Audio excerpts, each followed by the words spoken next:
You won't believe what happened to the woman who once called herself the mighty prophet.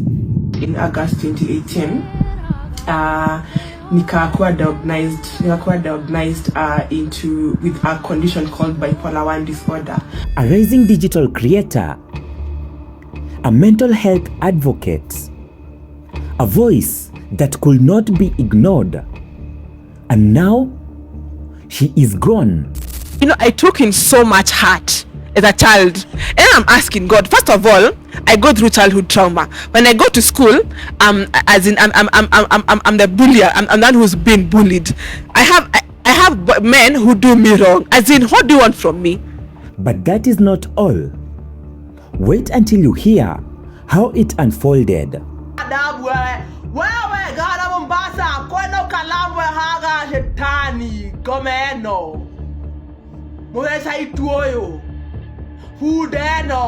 From corporate boardrooms, to viral TikTok lives, to shouting from apartment balconies at sunrise, millions watched, neighbors complained, evictions followed, headlines exploded. She claimed power, she claimed betrayal, she publicly exposed people from her past. Ruto, try me niambie wa Kenya about your mental condition. Try me. Ruto, nakupatia warning. Try me niambie wa Kenya about your mental condition. Unajua kwenye unaendanga hosi. Try me niambie wa Kenya about your mental condition. Former bosses, colleagues, even family members. Some called it courage. Others called it chaos. Behind the viral moments was a woman battling something far more powerful, bipolar 1 disorder. Extreme emotional highs, mania, grand declarations, the crushing lows, depression, isolation, silence. Friends say that her moods were shifting fast. Opportunities disappeared. Corporate jobs ended. Relationships fractured. As the internet watched in real time, her life seemed to spiral. But here is the part that no one really talks about. So I just saw a video where someone said that Maribel Irungu Immac finally succeeded with Grandiose. Yeah, and I don't know if this is the right time to say this, but for me, I try to look at everything at both sides of the coin. So I understand the perspective that we have on our end, but most importantly, I understand her perspective because she really did try living. The last time I saw her, she was on TikTok live begging for money so that she can go buy medication. What really happens when mental health struggles play out in front of millions? When the algorithm rewards intensity but ignores the pain behind it. Bipolar 1 disorder ni ugonjwa wa akili, uko na happy moments ziitwa manic episode na uko na low moments ziitwa depressive episodes. So nobody knew what was going on. Visions, nikaanza kuona visions. Nikaanza kuambia babangu nitamnunulia gari, nitamnunulia nyumba. Nikaanza kuambia marafiki wangu to make it out of the block. Tutafunga mabiashara and we'll be successful and finally we shall leave employment. So nilikuwa na rafiki wangu wa campus alikuwa anaitwa Ritchie kwa Masi na alikuwa ananiambia babe, I've seen you drunk na you who behave hivi. So hapo anajua kile kilikuwa kinaendelea. Was she misunderstood? Was she failed by the system? Or was this a tragic collision between untreated illnesses and viral fame? Stay with me because the shocking truth behind Maribel Immac Irungu's final chapter is more heartbreaking than anyone expected, and what it reveals about mental health in the digital age is going to leave you speechless. Kani gomeno Mwesa ituoyo Fudeno So ajoka unafikiri nani? Mimi ni kamanda. Kama na ameongea hata una adabu wewe Gana Mombasa. Umekosa adabu. Gana Mombasa umekosa adabu, hauna adabu wewe. Kuja nikufunze manners. Motiga ili yoyo. Shosho ajoka. Itinalele. Gomeno. Now, her name has been trending for weeks.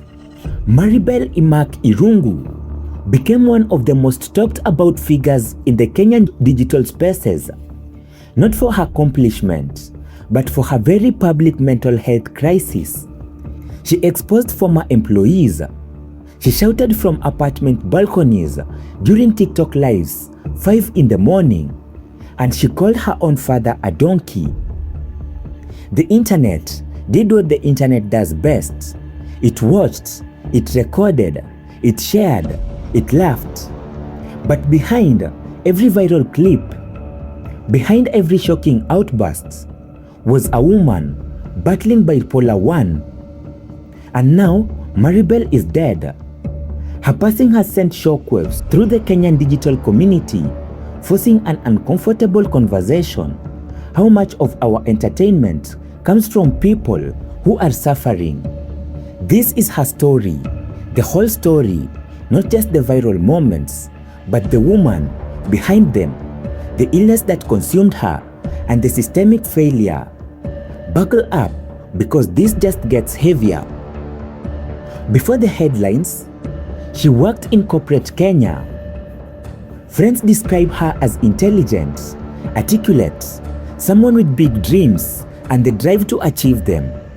But mental illness does not care about your resume.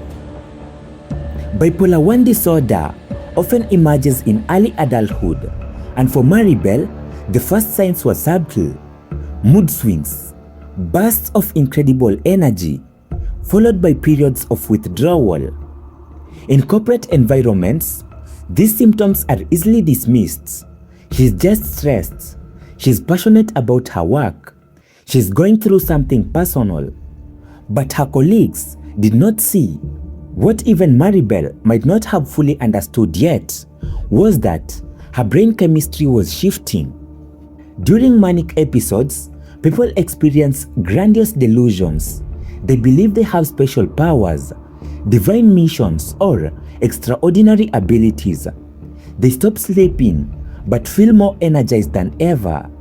They make impulsive, often destructive decisions. During depressive episodes, the crash is brutal, overwhelming sadness, loss of interest in everything, sometimes thoughts of ending it all. For Maribel, the balance was breaking, and then she lost her job. But losing her job was just the beginning. What happened next will transform Maribel from a private citizen into a viral sensation. Getting fired did not just hurt Maribel financially, it shattered something inside her. For someone experiencing these early stages of bipolar 1, major life stressors can trigger severe episodes, and that is exactly what happened. Maribel didn't retreat quietly, she exploded. She began exposing her former employees online. Detailed posts, voice notes, screenshots. She accused them of unfair treatment, corruption, exploitation. Whether these claims were true or products of deteriorating mental state, we may never know. She didn't stop with her bosses. Former colleagues exposed, her landlord publicly shamed, family members not spared. And then came the moment that truly went viral. She called her biological father a donkey for everyone to see. The internet went wild. Memes flooded timelines. Reactions videos piled up. Commentary channels dissected every word. But nobody was asking the obvious question: is this woman okay? By this point, Maribel's condition had deteriorated significantly. She began calling herself the mighty prophet, claiming spiritual authority, divine revelations, and special knowledge. This is textbook mania, grandiose delusions, religious preoccupation, a complete break from conscious reality. She needed help urgently. Instead, she got millions of views. Every morning, sometimes at 4 a.m., sometimes at 5, Maribel would go from her apartment balcony and shouting Bible verses, prophecies. Her neighbors complained. They recorded her. They called her landlord. They called authorities, and Maribel was evicted again and again and again. Each eviction becoming content, confrontation was live streamed, and the comments, they ranged from cruel mockery, performative concern, with very few people actually trying to get her real help. The cycle was vicious. Maribel's episode generated views. Views brought attention, and attention reinforced her delusion. But the internet doesn't care about ethics when there's entertainment to consume. And just when you think it couldn't get worse, allegations of blackmail surfaced. The line between victim and perpetrator blurred, and Maribel's world spiraled completely out of control. What happened next is heartbreaking. Stay with me. She allegedly threatened to expose private information unless demands were met. Now, here is where the story gets complicated. Was Maribel a malicious blackmailer, or was she a sick woman whose paranoia and delusions made her believe everyone was against her, leading her to lash out in desperate, harmful ways? Her family reportedly tried interventions. Friends attempted to reach out, but Maribel, deep in her illness, likely perceived these efforts as attacks or betrayals. And this is one of the most cruelest aspects of severe mental illness. Then, the content stopped. After months, no more exposés, no more prophecies. At first, people joked. She finally got help. She got arrested. She ran out of data. But that silence stretched on. Days became weeks, and then the news broke. Maribel Immac Irungu had passed away. The details surrounding her death remain unclear, and out of respect for her family, we won't speculate. What we do know is that a young woman who had battled bipolar 1 disorder, who became a viral sensation during her most vulnerable moments, who cried for help in the loudest, most public ways possible, is gone. The same people who shared her videos, who laughed at her outbursts, who debated her sanity in comment section, now posted rest in peace tributes. The irony is devastating.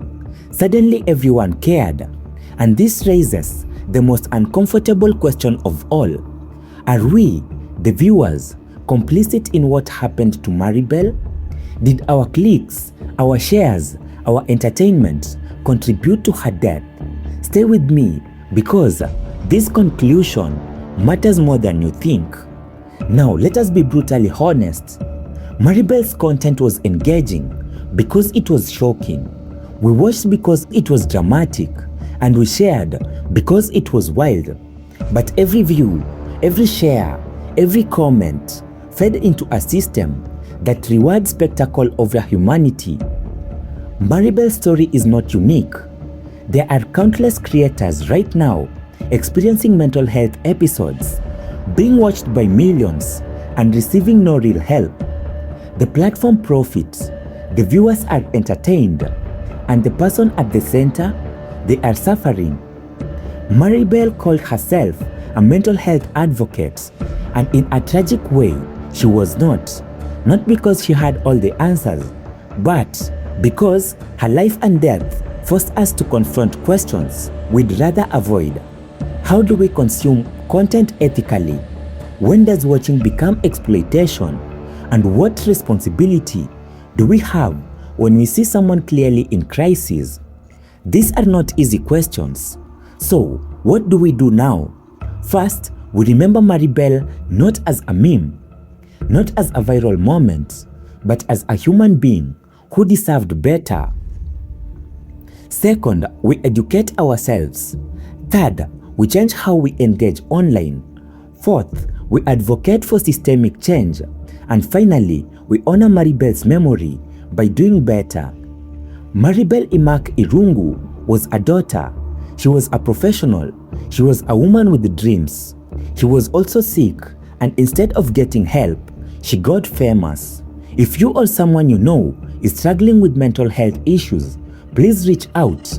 Contact a mental health professional. Reach out to organizations like the Kenya Mental Health Support Group or international helplines. You are not alone. This video was difficult to make, but necessary. Maribel's story matters. Her life mattered. Now, let us make sure we learn from this tragedy. Subscribe if you believe in compassionate, thoughtful content that treats people with dignity, even when discussing difficult topics. Share this video, not for clicks, but to spark conversation. And please, in the comments, let's have a real discussion about mental health, social media ethics, and how we can do better. Thank you for watching. Take care of yourselves and take care of each other. Let's catch up on the next celebrity drama files as we get to know what is happening around the 254